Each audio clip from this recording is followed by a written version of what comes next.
What's up, guys? Welcome back to the Contractor's Secrets podcast. In today's episode, I talked to you about a situation I dealt with in my own business. I had to let go of two guys the other day, and really it was an accumulation of just a few things, but I did it a lot quicker than I would have done in years past, and it's going to save me a lot of time. It's going to help me grow my business even faster because ultimately, there's one thing that I would love to make sure that you have embedded in you as a truth, and is your job is to set the standard. The people that you hire, they have one job, and that's to meet that standard. Whatever standard you set and whatever you allow, they will meet. So make sure that you're setting the standard high. And if the standard is set high, it's easy to see who isn't meeting that standard and to make the tough decision to let them go. So we're going to talk a little bit about my personal experience with this to help you, maybe if you're dealing with this, or you will at some point maybe deal with it in the future. The big question you need to ask yourself every day is, do I own a job or do I own a business? And unfortunately, the majority of contractors out there own a job. That's right, they're a slave to their own business. But the other side of the fence is so much greener, it's so much better, and that's when you're finally fully in control of your destiny, your freedom, your time. And that's what Contractor Secrets is about. It's about taking back our time, building a business with systems, standards, values, procedures, putting yourself in the driver's seat. And that's what it's about. So I'm excited. I'm happy to have you here. Let's dive into the Contractor Secrets podcast. What is up, everybody? 2021, we're here. Man, what a week it's been, and I feel compelled to share with you really what went down. I kind of had to fire two of my employees, and I think it's important for me to jump on here and express some vulnerability because I want everyone to know that I'm no better than you. And I think if you're trying to hit a certain goal or a certain threshold, sometimes you hear some of the things I say about sales, about marketing. I can understand maybe it's a little bit intimidating if you're just learning this stuff. But I, at one point, didn't know any of this stuff. I was just an employee at a bank, and I kind of learned as I went. And I always learned with the idea that I wanted to teach it. So that kind of made me a little bit different. But I go through the same things you're going to go through. Although I have an amazing hiring process, sometimes people make poor decisions, and I have to step up. I made a post on Instagram. It was about this situation, but really, one thing about the situation that was different than a previous situation was simply how I handled it. And normally, or before, it was more so kind of just letting people walk all over me, in a sense that like I'd make excuses for them, because I'm a people person. I really, obviously you guys know I care a lot about my employees. I want them to be successful. I want them to love where they work. I want to give them the world. And there's some people that just don't deserve that, and they don't appreciate that. So, recognizing this, and knowing what direction I want my business to be and what type of experience I want my customers to have, these decisions, when they come, I make them quick. I don't sit and war game them. I don't think about them. If I have enough quote unquote evidence, from little things that may have happened, when the big thing happens, it's easy to do. And all I can do is encourage you to develop that, because the last thing I would ever want is for someone to be out of a job. But ultimately, it's either they're out of a job or your business is, who's going to have to, be the reciprocant of the poor behavior.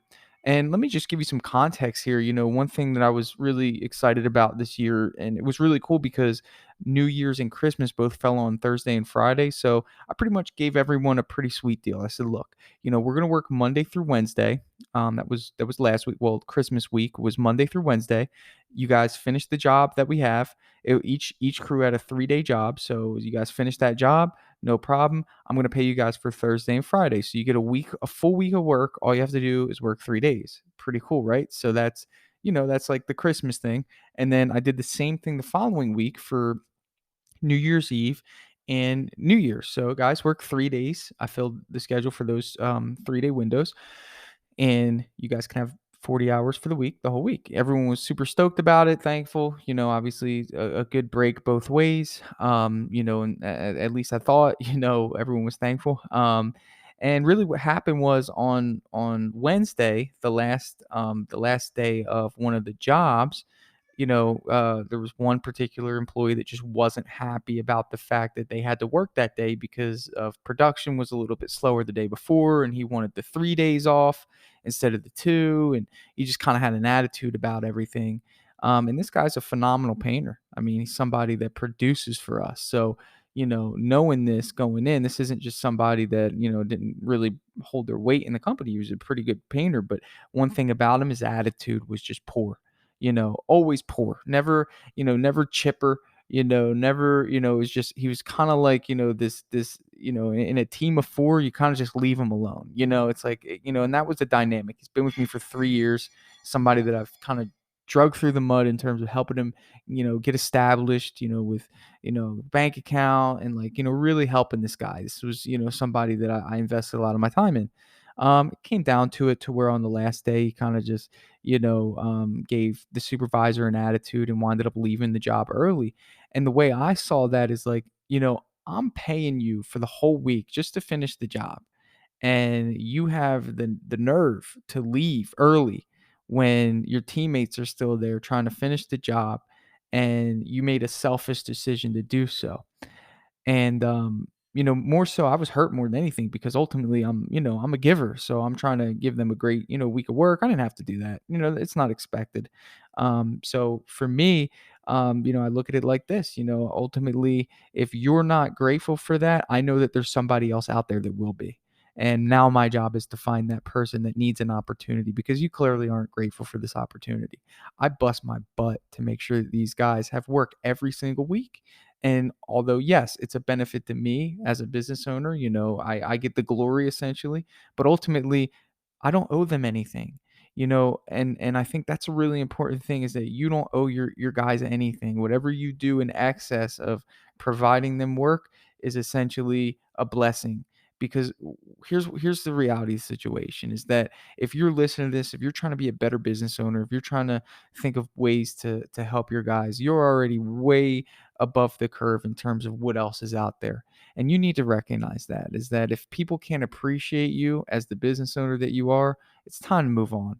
No matter how good they are at their job, no matter even if it's going to hurt in the beginning. I mean, look, now I'm down two guys, and the second guy was a younger kid who was working on that crew and left with him because it was his ride. And I tried to call him multiple times, tried to text him. I could see that my texts were delivered, and I was trying to get in touch with the other guy because his phone wasn't working.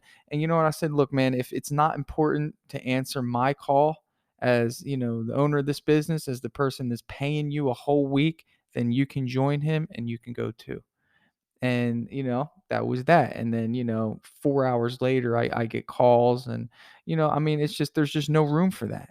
There's no room for it. It's just a level of mutual respect. That's all I ask. I'm probably the easiest person in the world to work for, but I will not tolerate it because here's what happens. I mean, you have two guys who were on the crew that were busting their butt. They were thankful for the opportunity.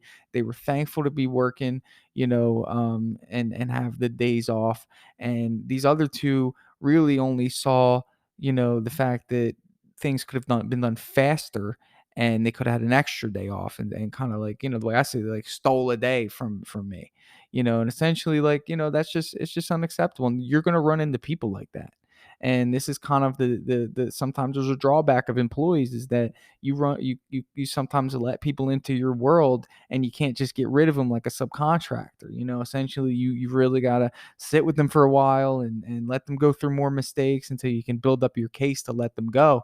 But this was an easy decision. The way I want to build my company is I want people that are grateful for the opportunity. I want people that come to work each and every day and show that gratitude to the customer. It's a very simple thing. All you got to do is be in a good mood when you come to work. And yes, I know things happen. I know that life happens, but ultimately my environment that I create is a fun one. My environment that I create allows you to work independently, listen to your music, vibe out, but don't bring your personal issues and your attitudes to my work site because my customers are going to feel it. This isn't new construction work. This isn't commercial work. Everything and every action that you do is going to be felt and seen by our customers.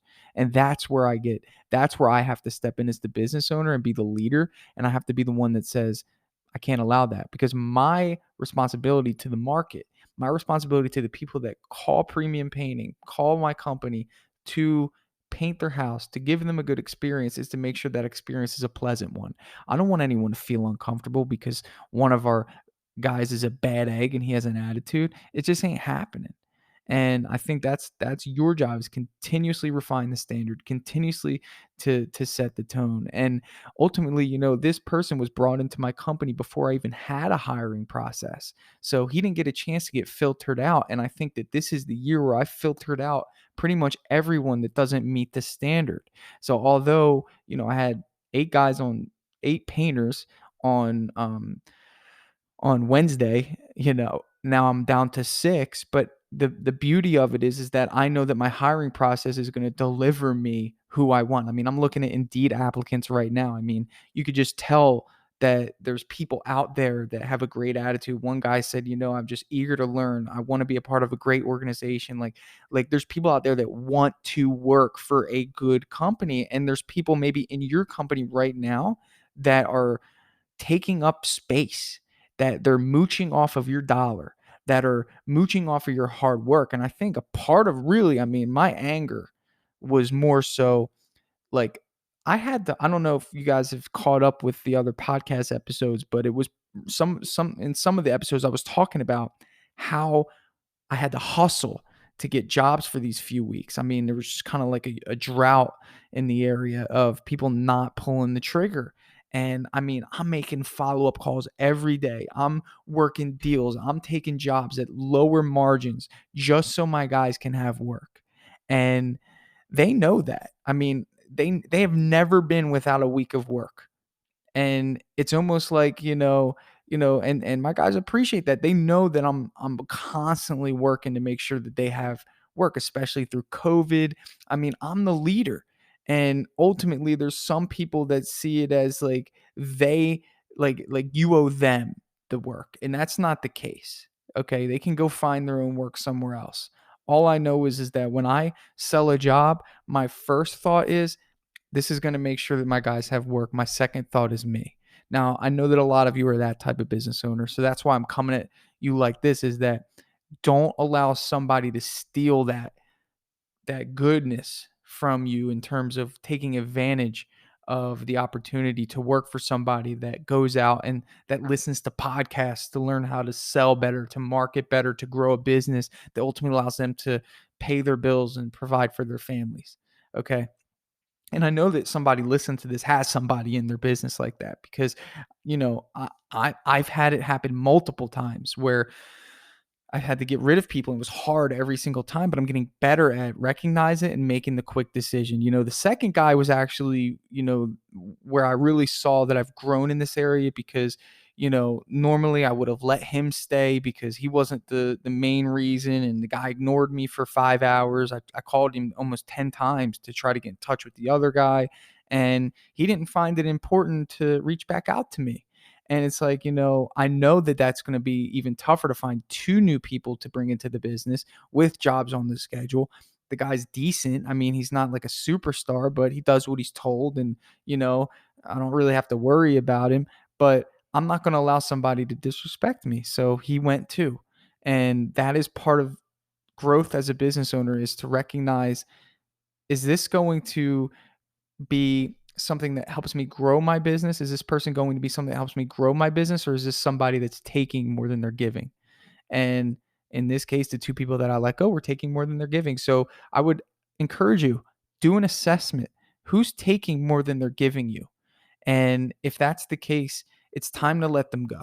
And that's just from my heart. It's time to let them go, because you can only grow as far as your team will allow you to grow. And ultimately, you're responsible for your team. So don't make excuses for people as to why they're not living up to the standard of which that they are supposed to be living up to. If people are, I get this way too much about people telling me that people call off when they want, or they leave the job when they want, or, and you're at the mercy of them because you feel like you can't find anybody else. And that is we can't allow that. That just can't happen. Okay. It's your rules. It's the customer who is the one who's going to pay. And ultimately, well, you know that you're going to pay if they provide a poor experience. And I said this, and this is the last point I want to make here. It's your job to set the standard. It's their job to meet the standard. Whatever standard you're setting, they're going to meet. It's very rare that they exceed that standard. Okay. So make sure you set the standard high and then enforce that standard. And that's how you develop a strong organization. So I'm excited about my 6 that I have, because my 6 are the best 6 I've ever had. And that's okay. And I can build around them. I've got ads out. I'm ready to hire. I know exactly what I'm looking for. They're going through my process. They're filling out the form. So I'm excited for that. And I'm even more excited to not deal with a headache anymore. And that is growth in business. So that's what I got for you today. I hope you enjoyed that. I want you to make the move. Do what you got to do in your business. I'm just speaking to the choir here, but I know there's somebody out there that needs to make a tough decision, and you've probably been contemplating whether or not to do it. You've probably thought about what life would be like without that person around in your business, and you're making excuses and you're not facing it. And my advice is to face it. Look it right in the eye, sit down with the person, say, look, this isn't working out anymore. I'm sorry. I have to go in another direction, and that's it. So that's what I got for you. Hey, I just want to take a second to thank you for joining me here on the Contractor Secrets podcast. I'm just going to take this opportunity to let you know that my passion is coaching people, helping people. I've changed my Instagram name to @contractorcoach. And I did that because that is my passion. I want to help you. So please reach out to me. If you have an issue going on in your business, send me an email.